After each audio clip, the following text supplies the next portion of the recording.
special episode of the Adjusted for Risk podcast here from the shores of Lake Tahoe. So this episode is sure to be a lot of fun. I'm very excited to introduce to you all Brad Goulet, who is a senior mortgage banker at Bell Bank Mortgage, and Stig Sandell, who is also a senior mortgage banker at Bell Bank Mortgage. In addition to being very successful mortgage bankers, Brad and Stig are also hosts of the very popular and entertaining podcast titled Realtor Connections with Brad Goulet and Stig Sandell. Conversations. Or connections. Real conversations. Well, you guys are always making connections, right? Yeah. So No, we're going to rename 100%. Yeah. So Realtor Conversations with Brad Goulet and Stig Sandell. So before we get started, as you can tell, this is going to be a very fun conversation, and I need to add an additional disclaimer to the one I always start with, and let you know that Brad and I went to St. Cloud State University together, which I did not mention to the Zephyr team when I got this episode approved. So I want you to know that. So don't say you were not warned beforehand when you're watching this episode. So Brad and Stig, thank you so much for coming on the show. Let's get started by finding out more about the two of you and the services your team provides. Perfect. Yeah, thanks for having us on. I didn't sleep a wink last night. That had nothing to do with the podcast, though. That's right. We are a full service mortgage team. So we get questions daily. Can you finance that commercial building for me, Brad? No, we can't. The bank can, but it's strictly residential real estate, whether it's a condo or a townhome or a single family home, twin home, where people live and sleep. And it can be pretty much any state in the country. All the good ones. All the good ones. So not California? No, we we do California, we do California. For sure. Yeah. Yeah, we do California. But in our business, especially in these parts, Bell Bank Mortgage is very well known. We do the most purchase money in the state and the most construction lending in the state. So there's a lot of horsepower behind us. And we have a team a great fulfillment team. Stig and I are in the front end, bringing deals in the door, presenting to agents, and connecting with people, doing podcasts, stuff like that. But yeah, we churn and burn just because people are impatient nowadays, and things got to be done efficiently and correctly. And yeah, we like it. Yeah, it's a lot of fun. Brad and I have been working together for about 20 years. And we started at a small bank about 6 blocks down the road here. And then that bank was sold and we moved to Bell. Brad was talking about how we do more mortgages, or Bell Bank does more mortgages than anyone in the state. This is the only state, Minnesota, where that's true, where a true regional bank actually does outperforms the big box banks like we won't say their names, but we all know who we're talking about. But so yeah, that's a little feather in our cap. We're the little engine that could up here in Minnesota. That's awesome. Good stuff. So, the COVID pandemic, we talked earlier that I just got COVID from my travels this week, but it's caused a lot of heartache, but also a lot of imbalances within the economy, one of which is the housing market. The housing market has come under pressure really over the past 6 months or so, and a lot of that has to do with rising interest rates. Can you give us a quick recap of how we got here today within the housing market and really what's happened over the past really 2 years? Oh, geez, how much time do we have here? Well, Stig, you handle it. If we let Brad talk, it'll take a couple hours. But well, yeah. Hopefully, you can understand my Minnesota accent. But Yeah, I think you're right. It all started about 6 months ago when interest rates started to go up, and we had the biggest spike in interest rates since the early 80s. Rates were in the threes, and then before you knew it, they were up in the sixes. And that threw a lot of our borrowers for a loop. A lot of people who were approved for maybe a $500,000 house, now they're approved for a a 350 house. So that caused a lot of people to get out of the market when there was not a lot of inventory in the market to begin with. And so rather than what am I trying to say here, Brad? To back up a step further, you mentioned 2 years ago, the market was moving along at a steady pace, not a fast pace. COVID happened, right? Rates dropped. And then obviously with rates dropping, people started gobbling stuff up. A, because the rates were low. B, after the pandemic ran on for a while, people were working from home and they realized that they could work from home. So, people moved that lived in Tahoe to another state because they realized they can work remotely. So the combination of low rates, working remotely, just made everything, it bottled up, right? There was more demand, prices went up, but then the supply chain underneath wasn't fulfilling those needs. So there was more of a bottleneck and pent up demand. And that took 2 years. And then now these last 6 months, and especially this last month with rates doubling from 3 to 6, essentially. Now there's a correction going on. And here we sit, but we're pretty glass half full.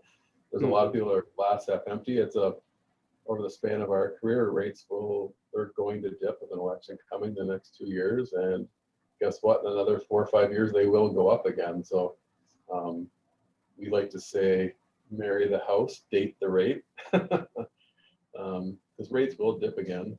And people forget, we've been in an abnormal market. This is more of a normal market. So the world isn't ending, the sky isn't falling. Just like on the investment side, there are certain days, weeks in the year where they're down, and then as long as you don't want to get out of the game, so to speak.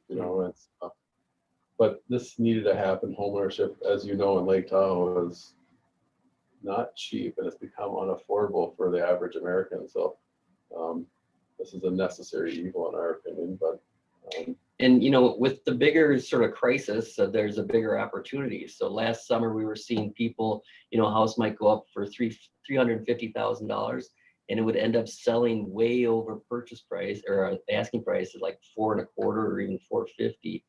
And now we're not seeing that happen as much because the rates are higher.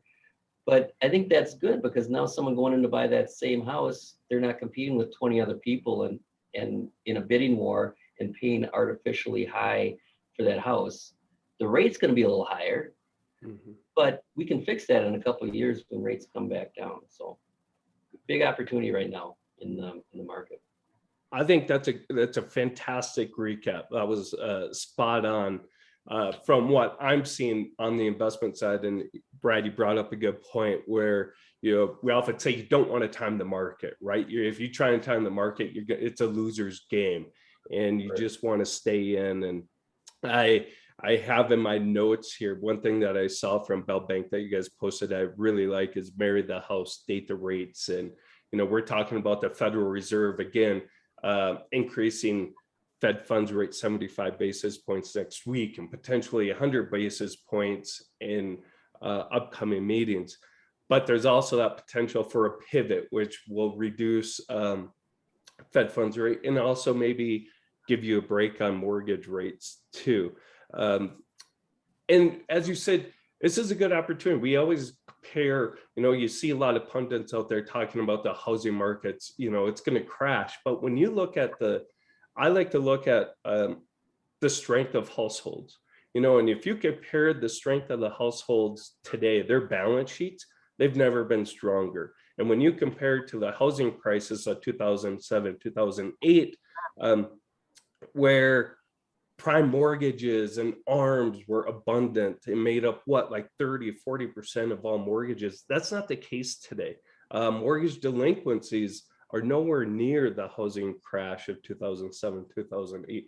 So while I think maybe the housing market, there's some uneasiness there, like you said, I do believe there's some opportunity there. And we're talking about the Fed and interest rates. The Federal Reserve has that bogey, or trying to keep interest rates at a neutral level where prices are stable and the labor market remains strong. Is there a neutral rate for the 30-year fixed mortgage rate? The 20-year average for the 30-year rate is roughly 5%. Is that a good rate where rates aren't too low that creates a housing bubble, but also not so high where it hurts housing price growth, while also potentially hurting buyers? Yeah, I would say, and we borrow this from our internal economists or capital markets and everything we read, but yeah, the sweet spot, it seems like it's in the high 4s. So that would be, yeah, we know people want 2 or 3, but the reality of it is to have a balanced market. It seems to be in that high 4 or low 5 range. Yeah, for sure. Yeah, and everything is relative. You talk to borrowers in their 20s, and you tell them that the interest rate's in the 5s, and that blows their mind. And I have to remind them, I'll be 50 years old this year. When I bought my first house, I was paying almost 9%, and that wasn't all that long ago. That was back in the 90s. Remember the 90s? It was awesome. I do. Yeah. I mean, Mr. Nauman, sorry. Yeah, Right. Brad and I were tearing up St. Cloud then in the 90s, I think, right? Okay. Yeah, so it's all about perspective. And then at the same time, you talk to another buyer who was around buying houses in the 80s, and they'll tell stories about their rate being in the high teens. So it's all about, your perspective and what you're used to. So, Stig, I think that's a fantastic point. And I always look back at history when looking at investments and trying to create trends. And we often say, historical performance is no guarantee for future performance, right? But I think history often rhymes. And what's really interesting is the last time inflation was 9% back in 1981, mortgage rates were 17%, right? mm-hmm. So I often think, will we ever see a time where mortgage rates were 3% like we saw during the past 2 years? And we probably won't. And a lot of people will be kind of bummed they didn't take advantage of that 3% rate. But at the same time, like you said, 5% really isn't bad. And when you take a longer term approach, 5% is, like you said, probably where mortgage rates should be. Yeah.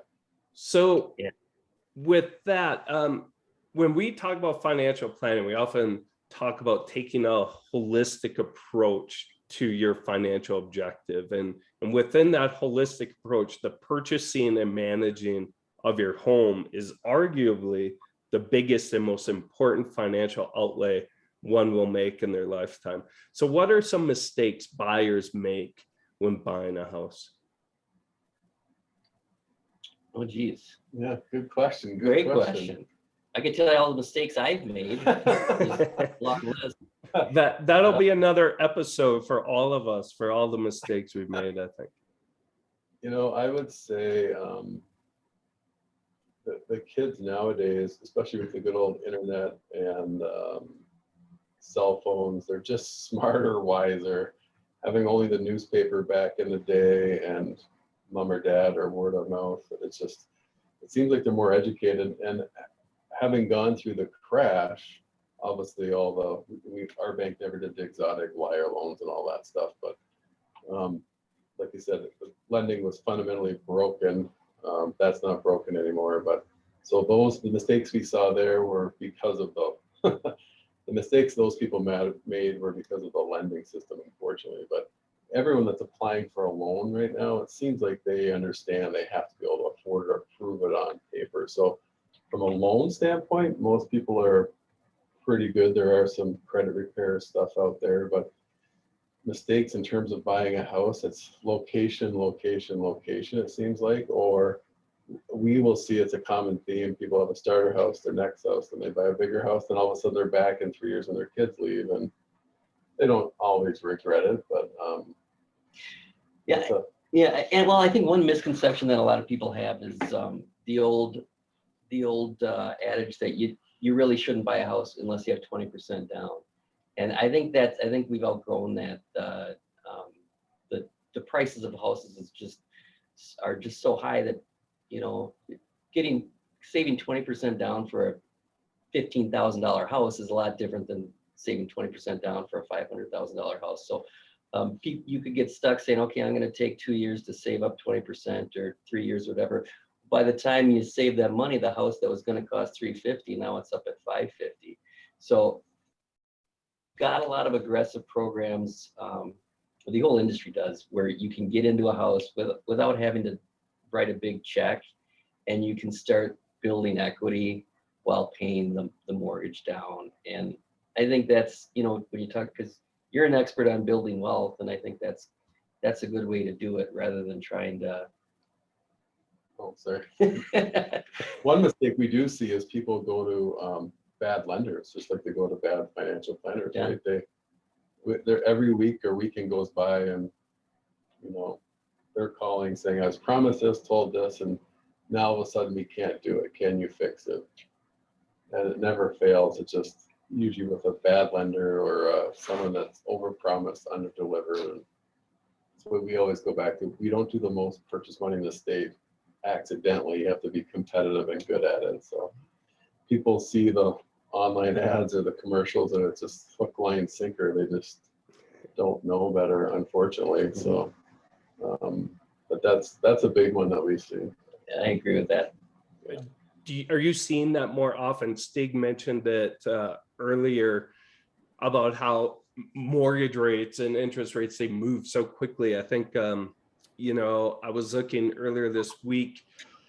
In April this year, mortgage rates jumped 20% over a month time period. Do you see the more, you know, people coming to you looking for, you know, good advice, good lending, a good lending company, because they've gone to a bad lending company and those promises haven't been met? Are you seeing it more often now? Yeah, in fact, we were just having this conversation with a group of realtors that we met with this morning. In a market like this, where it's a lot more difficult to put deals together and to get deals done, you're seeing a lot of real estate agents and loan officers who kind of got in it to make a quick buck while the market was hot, and don't really understand the fundamentals and the processes that it takes to put things together properly. That they're being exposed for, you know, their inadequacies. And we see it all the time. We see people coming to us for, we call them rescue deals, because some lender had them approved for 3 months, and then all of a sudden it's a week or even a day before closing, and their lender lost the deal because of a rookie mistake, you know.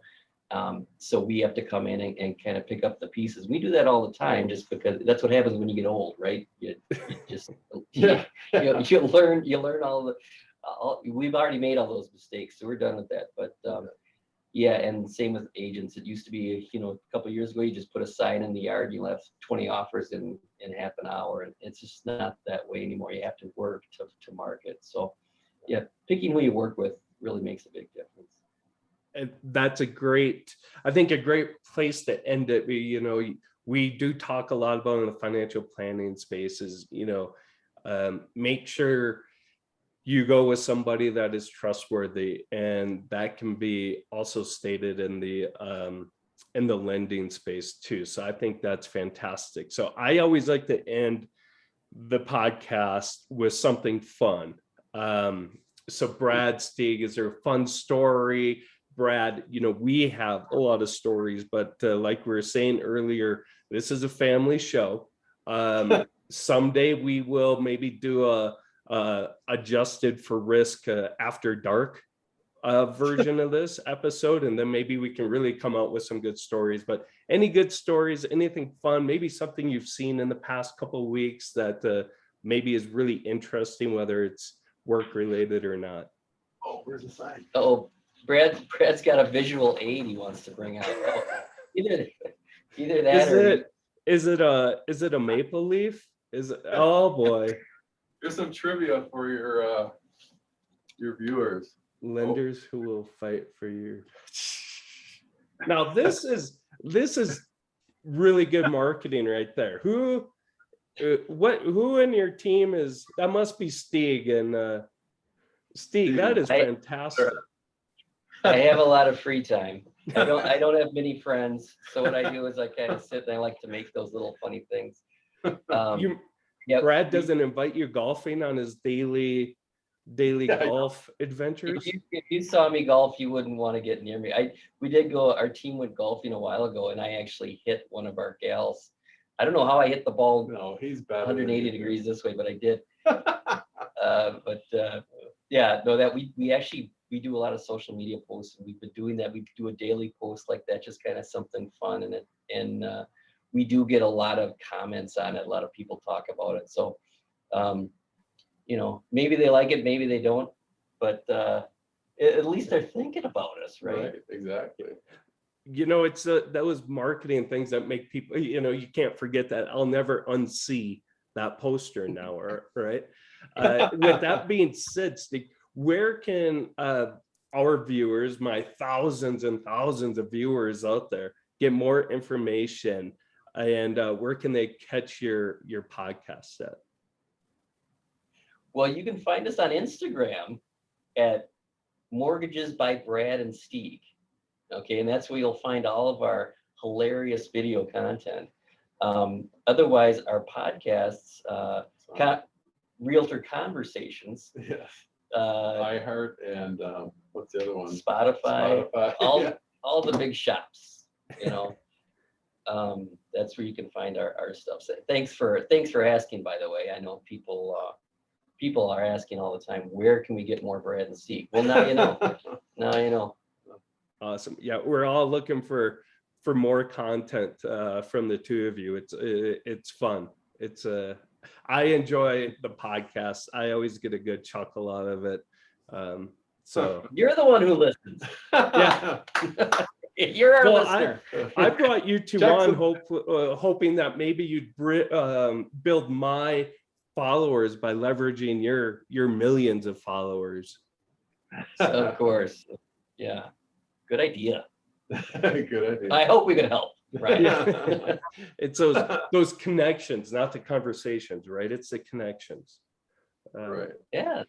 So with that, I don't have any cool banners or posters to show.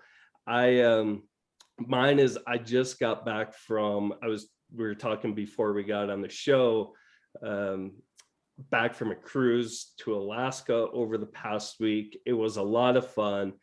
A couple things regarding cruises. I am not a cruiser. I really went on or am I a user? But I went on this cruise. I have a very wealthy uncle who paid the bill for 70 of us to go. It was basically a family reunion on a cruise. Yeah, how is that we do? Let's go. I'm kind of looking for Stig for you pitch the next cruise for me. Does he need a mortgage? No, Yeah, probably not. In Texas, you guys mentioned you do it all, run mortgages in all the great states. How about Texas? Yep. Oh yeah. There we go. Yeah. Yep. All right. See what we can do. Try and make that connection. But it was a great time. Cruises, I've determined, are fun, but it's all about who you go with.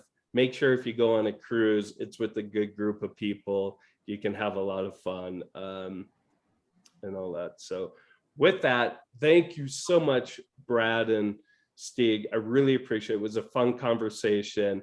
We might have to do this again as a housing market continues to evolve. You guys threw out a lot of great insight that I think our viewers can take away from. So again, Brad and Stig from Bell Bank Mortgage, thank you very much and have a good rest of your week. Thank you, Ryan. Thanks, Ryan. Thanks for having us. We'll look for this on CNBC. Well, good luck. It might take a while, but we'll get there someday. I love it. All right, guys, have a good one. Thank you.